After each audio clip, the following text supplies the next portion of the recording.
There is so much to celebrate about Tracy K. Smith.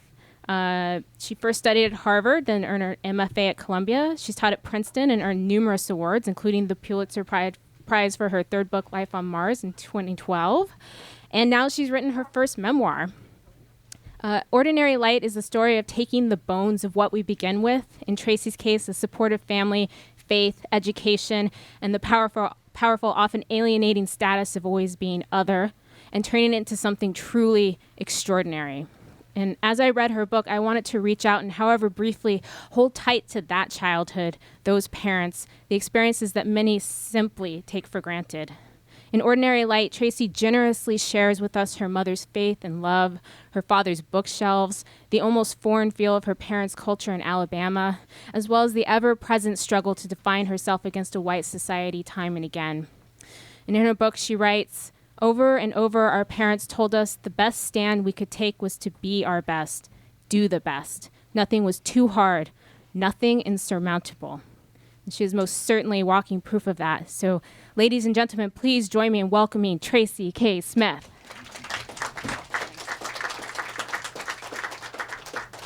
Hi, thank you so much for coming. It is really an exquisitely beautiful day, so I commend you, and I also want to apologize to you for bringing you indoors. So this is a book that I wanted to write because I was about to give birth to my daughter many years after both my parents had passed away. And I was talking to my husband one night and saying, "Oh, I wish I could just build them for her. I wish I could tell her the story of who they were and who she comes from." And he said, "Well, you can write that book." And I always say I immediately started sweating, which was my indication that it was probably the thing I should do. I kind of sometimes feel like fear is a good indicator of what the next project should be. So that's where this book came from. But what I realized fairly early in the process was that it was really a story about myself that I was wanting to write, and a story about what it felt like to grow up in the kind of family that I did and to come to grips with what it meant to be Black in California in the 70s and 80s, and what it meant to grow up with a sense of faith and belief, and what it means to lose a parent. I think we all inevitably grow out of that early family in lots of different ways. And so this is the story of that. I thought I would share a couple of excerpts from the book that deal with visiting my maternal grandmother in Alabama, in Leroy, Alabama. I grew up in the suburbs in Northern California, and I didn't really visit that place consciously until I was, in first grade. And then years later, my grandmother came to visit us in California. And for most of my relationship with her, she represented kind of a puzzle for me, somebody that I knew I came from and knew that was part of me and part of my mother, and yet someone who also struck me as incredibly foreign. And I guess I'm ashamed to say in some ways that it took me really the writing of this book to kind of figure out how to claim and love her. So I'll read just a few excerpts from an early chapter called Leroy, and then I'll skip ahead a little bit to a chapter that happens a little bit later in my adolescence. I'd been expecting the deep country with pitch black skies and insomniac owls, the kind of place that would have meant a leap through time back to the world my mother sometimes reminisced about, with its outhouses and smokehouses, its miles and miles of the cotton Daddy Herbert paid her and her siblings pennies a bushel to pick. Someone, was it my mother or her sister Evelyn, used to laze at the ends of rows, daydreaming, letting the others take up her slack. At night, they'd all sit down to a big country supper, with Daddy Herbert at the head of the table, proud of his army of boys and girls and of the land he'd worked hard to buy. I'd expected to find a past like that, still going on about its business, flush with the present. Instead, there were Datsuns and Cadillacs parked on the streets, and billboards and sprawling modern supermarkets that seemed to stand a whole world away from the version of Alabama my mother's stories had sketched in my mind's eye. Once we pulled off the 2-lane main road, we rolled onto a carpet of dense clay. There were tall oaks and pines on either side, and houses that sat some distance from one another. A red clapboard house with white trim stood upon stilts. Bits of daylight that had pierced through the trees and shrubs shone out from under it. We took a turn onto a smaller road, or was it by then a path, which gave way to pebbly gravel. A bell of recognition chimed inside me when I saw Mother's house. Mother is the name that my mom called her mother, and so all of my brothers and sisters and all 30 or more of my cousins, and I grew up calling her Mother. A bell of recognition chimed inside me when I saw Mother's house, a brick one-story that sat alongside a barn, a pond, and dense woods.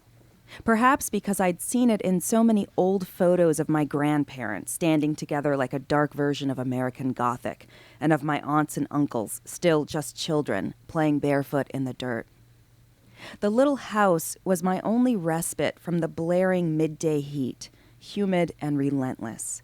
Compared with the hot, dry afternoons and cool, breezy nights I was used to, Alabama weather seemed almost predatory.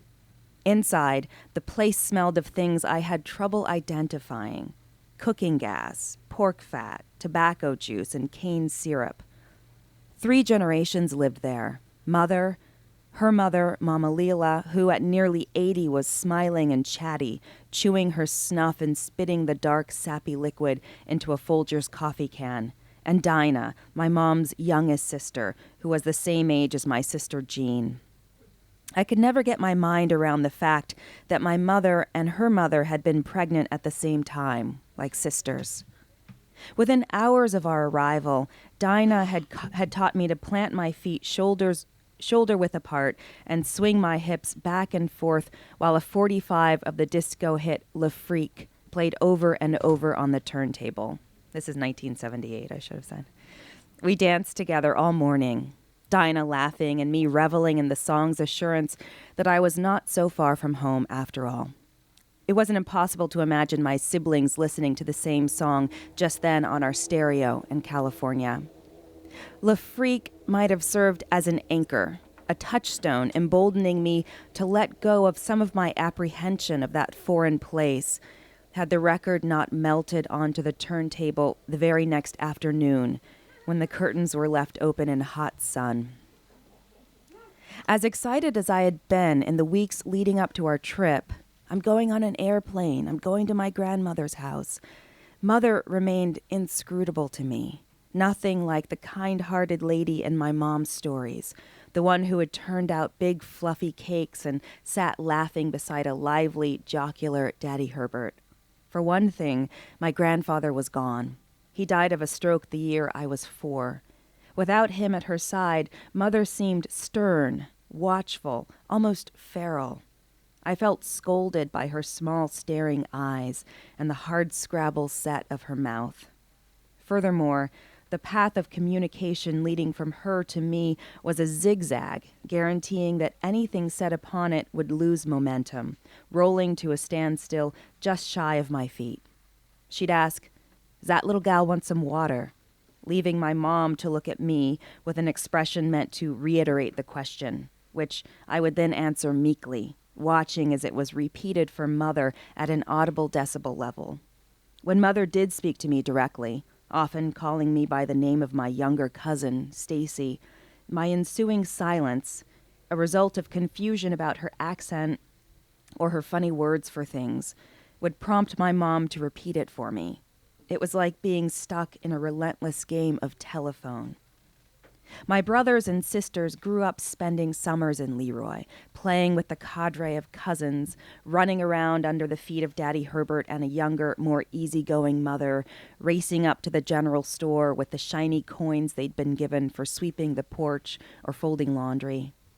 But just when it should have been my turn for all that, the mother everyone remembered seemed to disappear. Nobody said where she had gone or why she had left.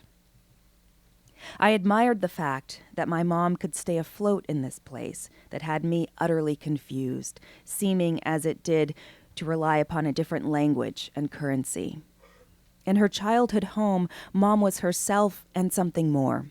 She knew how to hold her own with Mother, how to put on an apron and become one of the women of the house, how to be silent without feeling chastised by the wordlessness of whole long segments of the day, even how to fetch Mama Leela her coffee can without wrinkling her nose at the dark funk of tobacco spittle. But that place, which had everything to do with the woman who'd made me, hadn't it? And yet seemingly nothing to do with any version of me that I could recognize or even imagine, left me locked out, stuck to my knees in mud. The 2 weeks were sweltering and long. When Mama Leela and my mom sat quilting together, or when Mom rode with Mother to pay one of the old folks a visit, I'd nurse thoughts of what it would feel like if I could magically wake up and speak the language of this place. If I could move around in this kitchen, emptying a cup of this and a teaspoon of that into a shiny mixing bowl.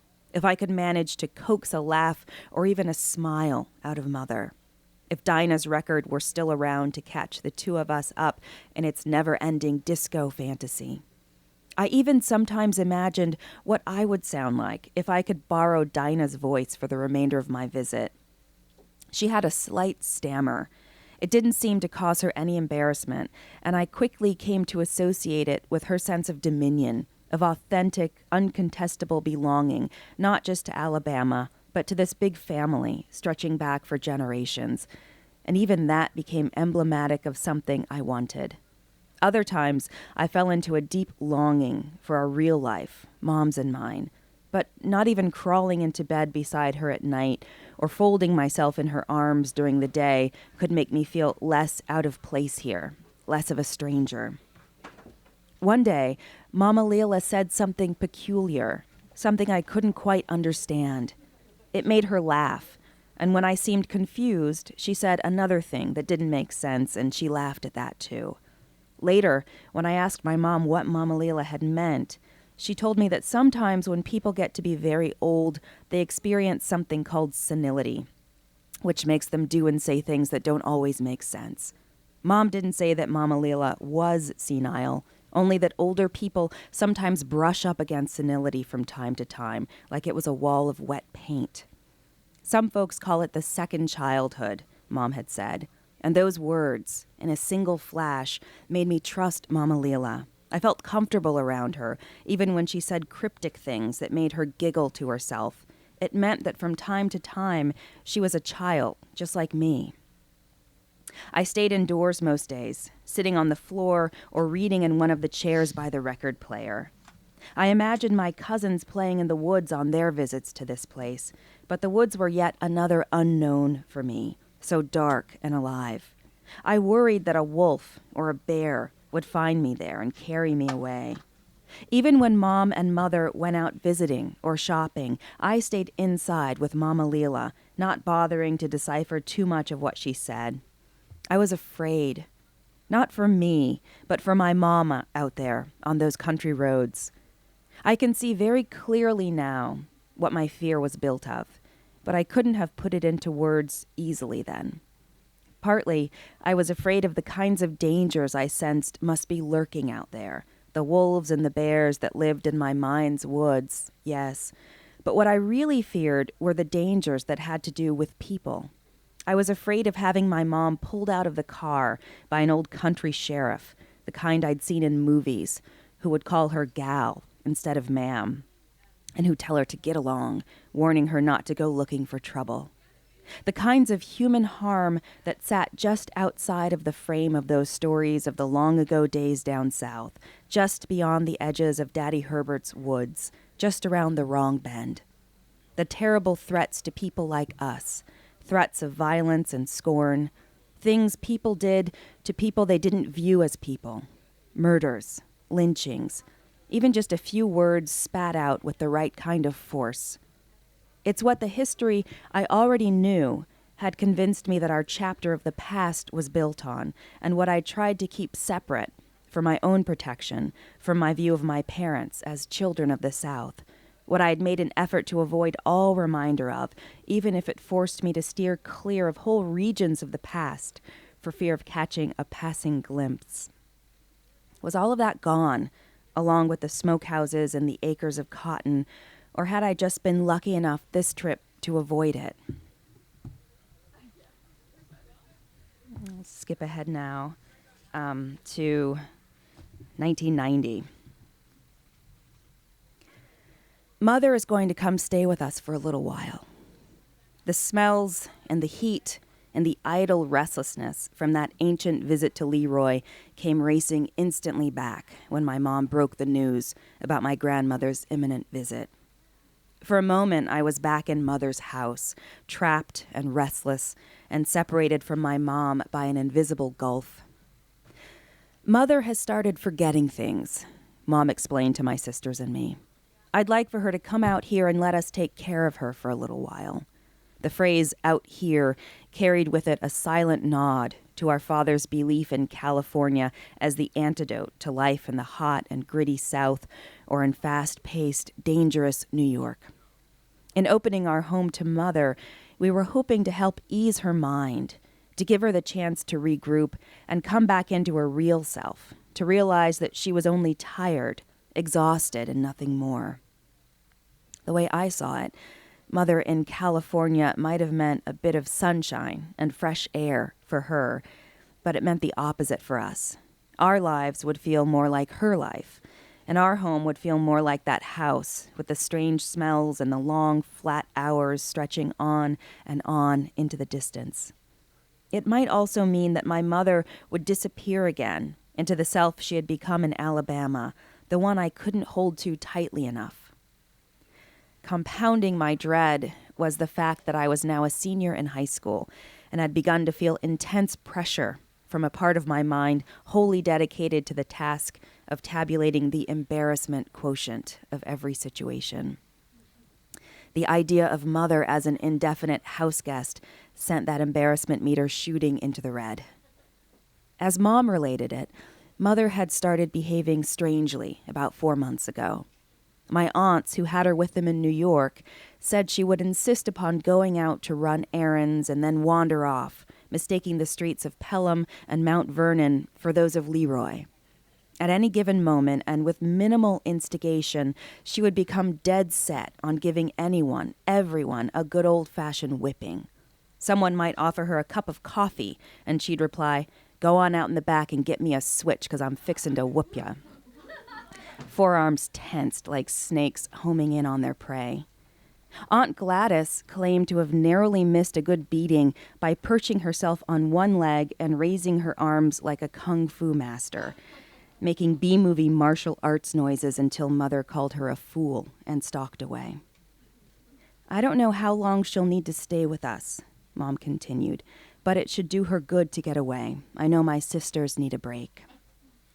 I'd seen Mother only a smattering of times in the span of 10 or 11 years since I was last in Leroy. She'd visited us now and again, and there had been a Christmas sometime not too terribly long before when the extended family had congregated in California. Those visits were brief and blurry to me, though her presence, and the conundrum it posed, loomed large to me, always. When she finally arrived that spring, she was so much slighter than I remembered. Of course, I was bigger myself, but there was something different about the scale of her. She was wiry, and her breasts and stomach had shrunk away to almost nothing. She'd also given up her thick glasses. Her eyes, once cloudy with cataracts, were open and clear, and I tried to take her in as if through them rather than my own, thinking that if I could see her afresh, perhaps I'd be able to hear and understand and love her the way I should have the first time around. Mother stood on the landing just inside our door, inching forward as we each hugged her, welcoming her into our home. What if we should succeed? What if being sweet with her, just as we had been asked, could lead her back into our lives and back into the world the way it was supposed to be? When it was my turn to hug her, she felt strong beneath her coat. And underneath the perfume one of my aunts must have dabbed her with in preparation for her departure, she smelled just like the tobacco and the wood smoke and the cane syrup of Alabama. She was quiet, wary. Evenings, she'd sit with Jean, my parents, and me, and Wanda sometimes too, in silence. Sometimes, under her breath, I thought I heard her muttering curses. In the afternoons while I was at school, she tried to elude my mother's watchful eye and venture out into the streets she thought would lead her back to her own house, her own life. At first, I thought she must just be eager to return to her own familiar belongings, the places she knew and liked. But at Christmas, when everyone was home, she touched my brother Conrad's thigh and called him by my grandfather's name, Herbert. "No, Mother," he told her, gently returning her hand to her own lap.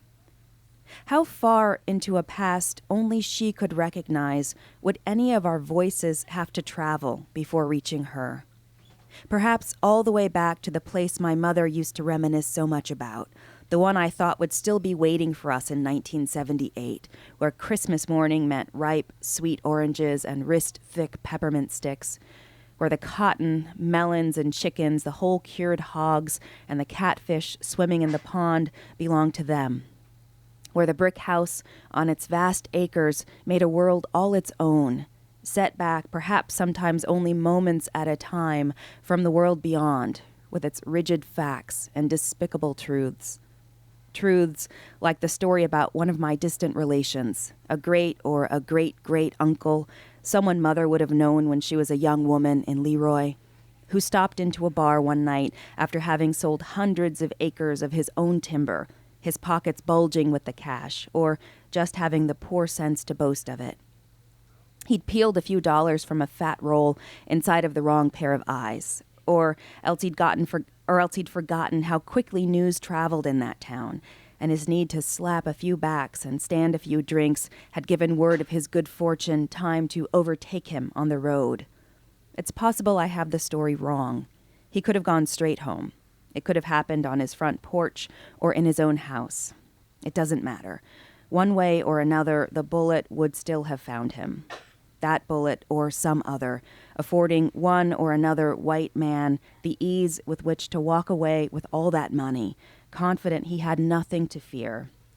Accurate in his hunch that though he just killed another man, the law was on his side. Occasionally, Mother managed to escape her daughter's gaze, wandering the streets of our neighborhood like a vagabond or a prophet, but we were always able to find her in a neighbor's yard, walking slowly up or down North Texas Street, arguing with the cashier at the donut shop. Once or twice, when the police were enlisted to help, Mother was convinced we had called in some corrupt sheriff from way back when, and she glared at us with incredulous contempt. No matter who found her, Mother always came back angry for being kept prisoner, barred from conducting her affairs. Our response was to humor her. "Sorry, Mother," we'd submit. Only my mom dared correct her. "No, Mother," she'd say, "you're in California now." But no one told her when she was, that her husband was gone, and Mama Leela too, that even if she were to come to here or any place else, she'd still likely find herself unmoored, an alien adrift. Despite the discouraging fact that having Mother with us was improving nothing, my mom continued to try, giving her things to do with her hands, asking her to cook or explain or reminisce, anything to slow her descent into the disease we'd all by then started to call by its proper name. I remember the sorrow in my mom's eyes when she told me Daddy Herbert had died. I was only 4 or 5 years old, but I recognized a heartbreak so undisguised it collapsed me in tears. My mother's father has died, I told myself. My mother's world has been touched by death. But really, what I was crying for was myself, and the fact that my mother, having come from a man who was susceptible to death, might one day die herself. I wept and wept, my body buckling under a weight I was too small to have ever considered before, a weight that pushed in from all sides. My mother had been touched by death. It was no stranger to her. There was no way to undo that, no way to make death forget her name.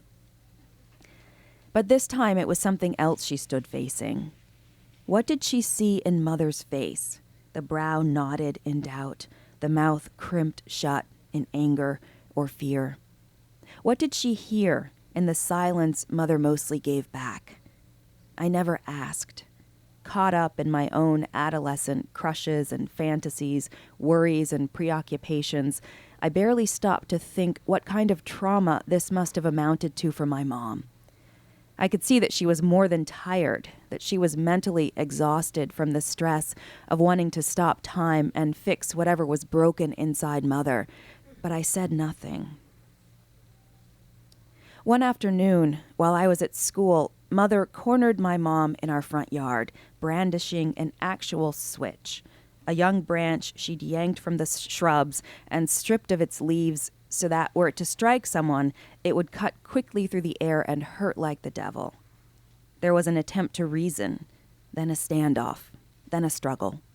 My mom, racked with her own grief, was no match for Mother's desire to be done with the bewildering time and place in which she found herself, and to be done with all of us.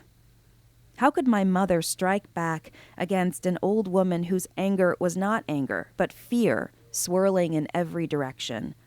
How could she lash back at her own mother, even if doing so was the only way to save her? Seeing her mother like that must have tipped Mom into a state I didn't associate with her, a state of panic. And that thought activated my concern. Did she run for cover? If she had, Mother might have taken advantage of the opportunity to get away. Did she lurch for the arms that whirled the switch in the air like a knife?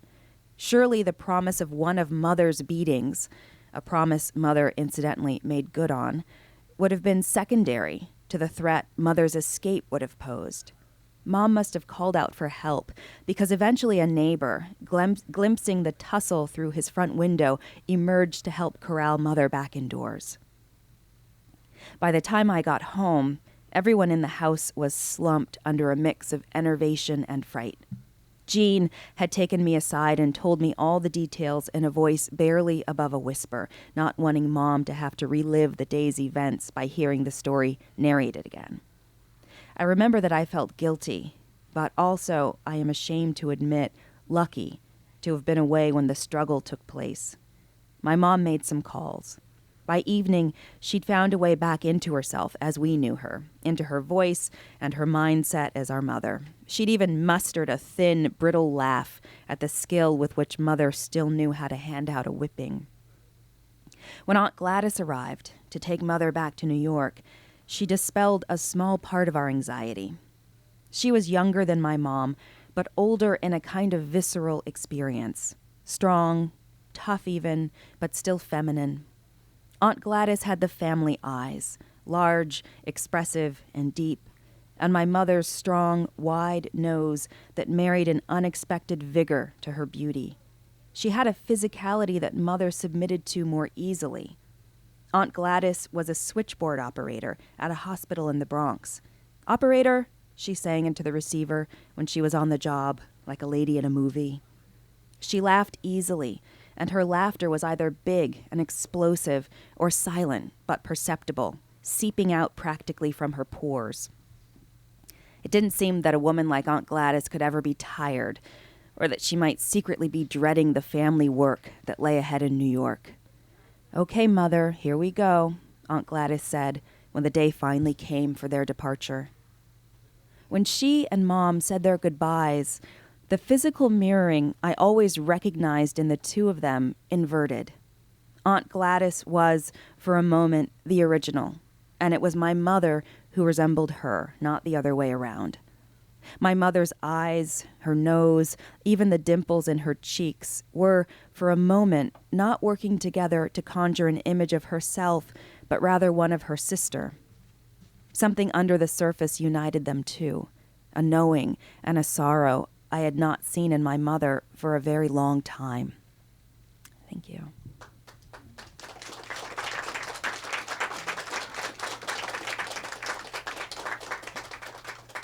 So please, if you have questions, I will endeavor to answer them.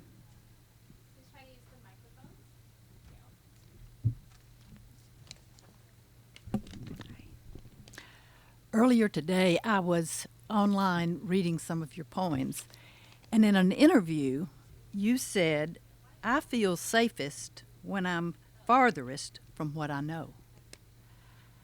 And I'm wondering what that's about. Could it be about stretching to explore questions that you have, or could it be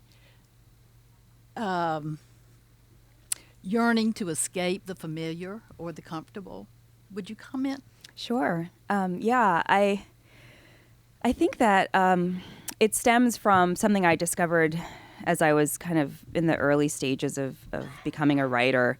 And it was the anxiety of getting to a point where I no longer had answers. You know, I used to feel like poems had to be these chronicles of wisdom that I was just imparting to a reader. And that didn't quite pan out, you know. So I would get to a place where I had certainty that could take me about that far down a page, and then I would run out and start to panic.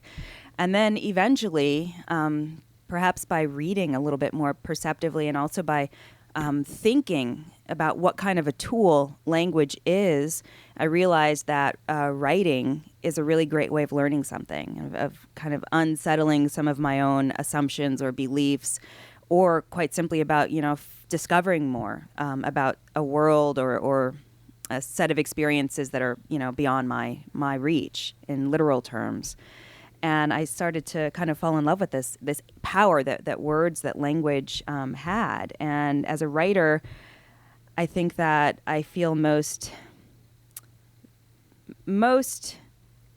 safe in terms of believing that this piece of writing might actually go somewhere when I can push off from what I know and get to a place where I'm just asking questions that might or might not have answers, but that represent a kind of process or a kind of inquiry. And I think that it was really exciting, for example, in this material, which is really about family, and a lot of it comes from things I lived through and that I thought I understood. What was really exciting was getting to a place where all of this familiar material seemed different, and it seemed to house a lot of mystery and a lot of underexplored areas, a lot of even a lot of silences that I was curious to sort of listen to more intently or speak into in a different way. In some ways, maybe writers feel that way out of the anxiety of repeating themselves or repeating ourselves. You don't want to keep doing the thing you know how to do. But I think it also just has to do with the amazing power that language has to teach us things, even if it's coming out of our own mouths and if it's, you know, built of our own vocabulary. So. Other questions? Thanks for that reading. It was really wonderful. Thank you. I have two questions. One is about poetry and one is about cake. I'm a real fan of Life on Mars. That's a great book. And I want to know, when's the next one coming? Mm-hmm. Oh, one of these days. I've been working on this for a long time. Okay. And I've been writing a small number of poems in the time since I finished Life on Mars. But I'm eager to get back to that genre. In an attempt to do so, I've been working on some translations. Oh, wow. I don't speak Mandarin, but I have a poet that I met a year ago who is named Yi Lei, who's from China.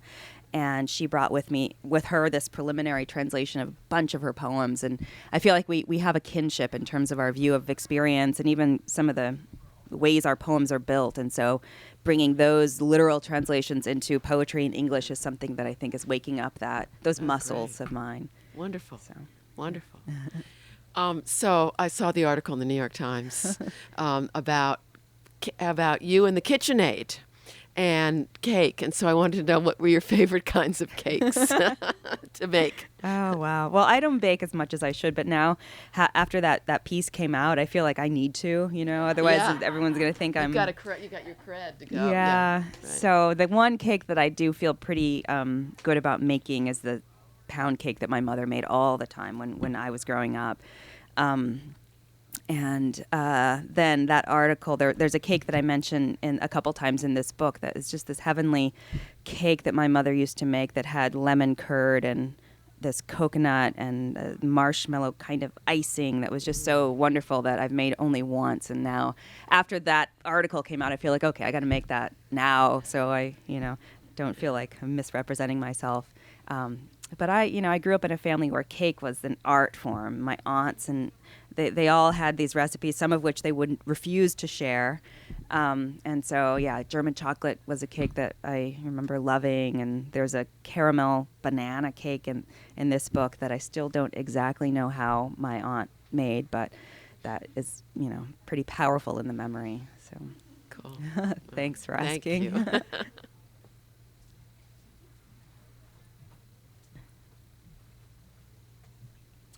Yeah, so first, thank you very much for the reading. The first question led really to also some thoughts on my mind, especially once you answered it. It seems like a memoir, especially when you go back into childhood, really, of course, there's some kind of skeleton that's built on some kind of facts, but the rest is so much an enrichment from yourself now. And I wondered if you discuss a little bit that process. Oh, definitely. I think that's one of the things. I mean, either you like memoir for that fact or you don't. And there are people that are, really up in arms about what memory inevitably does, even though we all live it out and see how it's borne out. The things that you remember from, X years ago that someone who was with you remembers quite differently. I'm really interested in that. I'm interested in what I think of as the aberrations on the lens that we're looking through to get back to that. And I feel like in a good memoir, it becomes part of the story. It's something that you might even be able to enter into conversation with. And that's what I think I tried to do in some places. But what I also was really excited about was the way that memory does reward your interest or persistence. Now, who knows if it's giving you, clear, exact replicas of what happened.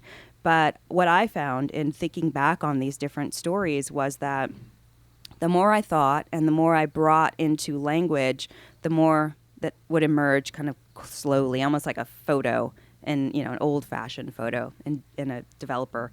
And that was really thrilling. I listened to a lot of music from my childhood and things would come back, stories would come back.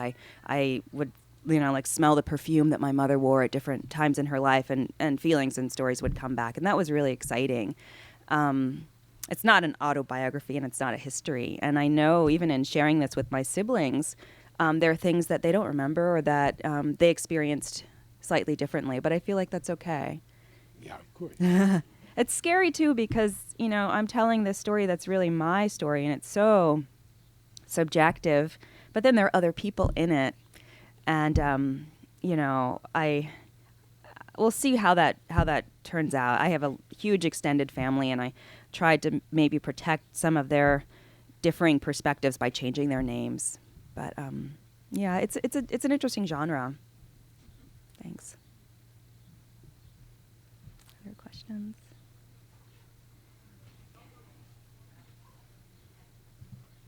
I've got one just to follow up on that.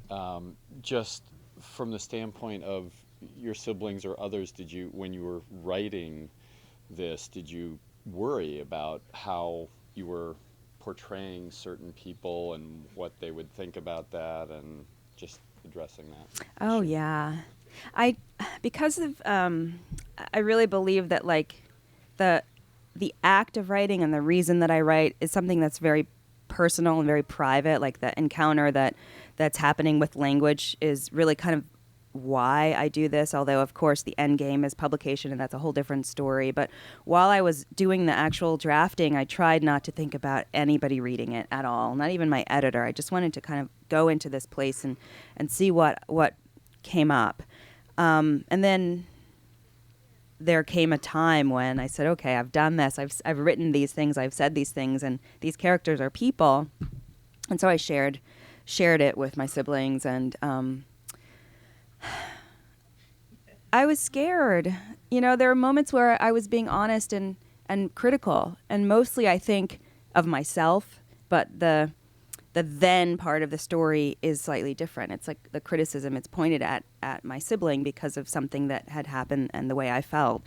And so I worried about that, and I shared it with them, and thank God they were understanding. And I shared a little bit with, I think I already said this, with a cousin who wasn't as understanding, and that's how I realized I needed to change a lot of other names and identifying facts about people that weren't in that inner circle. But yeah, I hope it's okay, but it's too soon to tell, probably. Let's see. Yeah.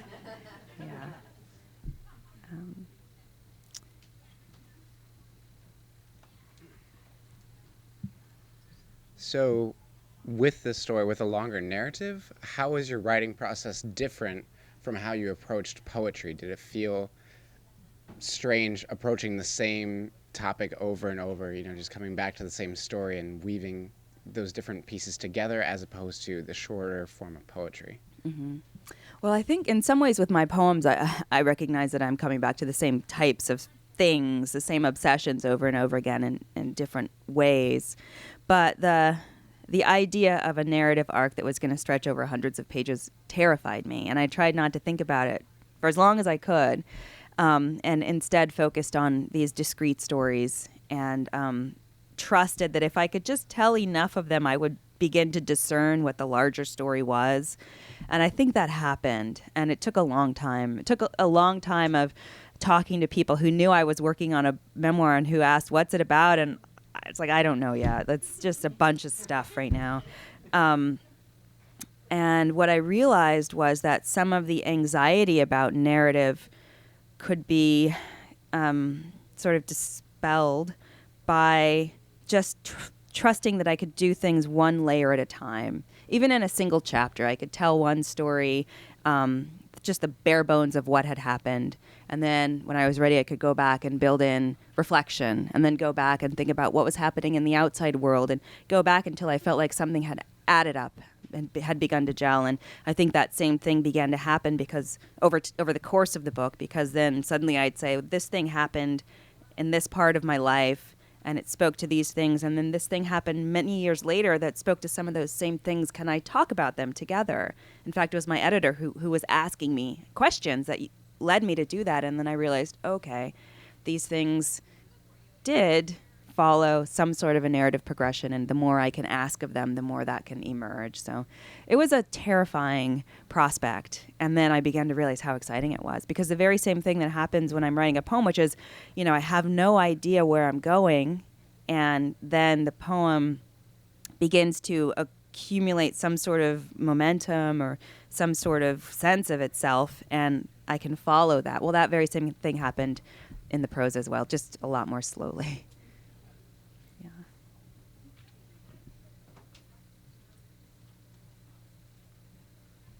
Thank you very much for your reading. It appeared to me, it sounds to me, as if this is more than a memoir. This is really a poem that is a memoir. And I wonder if at any point, or at points during your writing, do you feel that these pieces, these stories, were really encapsulated poems that you could separate and view as poems? I'm just wondering about the process, if it's really so separate. Well, that's a great question. It was, and because my wish was to use a different mode in language than I used in my poems, I pulled myself away from that. But initially, that was exactly what I was doing. That first draft of a chapter, or even just a scene, for me, hung upon a lot of the same moves or tools that I utilize in my poems. And so it was about images that could do a kind of visceral work that didn't necessarily need to be explained, or trusting even the sonic sense of closure, or even like what I think of as truth, the way that the music of language can create a kind of authority, trusting that and trying to leave it alone. But because my goal was to write prose, I wanted to go back and do some more of the work on the page that in poems we let happen in white space.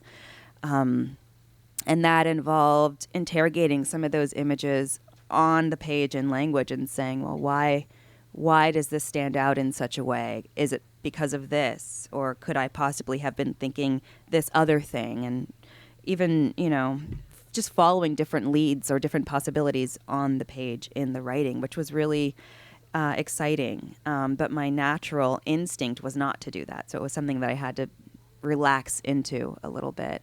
And then there are a few things that I knew I had written poems about that are in this book. There's a little bit about my dad. This is really kind of a book about my mom, but my dad is in it. And my last book of poems was thinking about him very actively. And so some of the same details of his life that I had explored in poems came up here, but I wanted to examine them in different ways. And a ditto with certain things that had to do with my mom. And then I was interviewed recently, and there's an image in a poem that's merely a metaphor of somebody yanking a necklace from around somebody's neck. And she said, that happened to you. In this chapter, you talk about some kid at school doing that. Is that what that poem is thinking consciously about? And I hadn't made that connection. She's the one who alerted me to that connection. So there's a lot of stuff that was probably speaking back and forth unconsciously for me.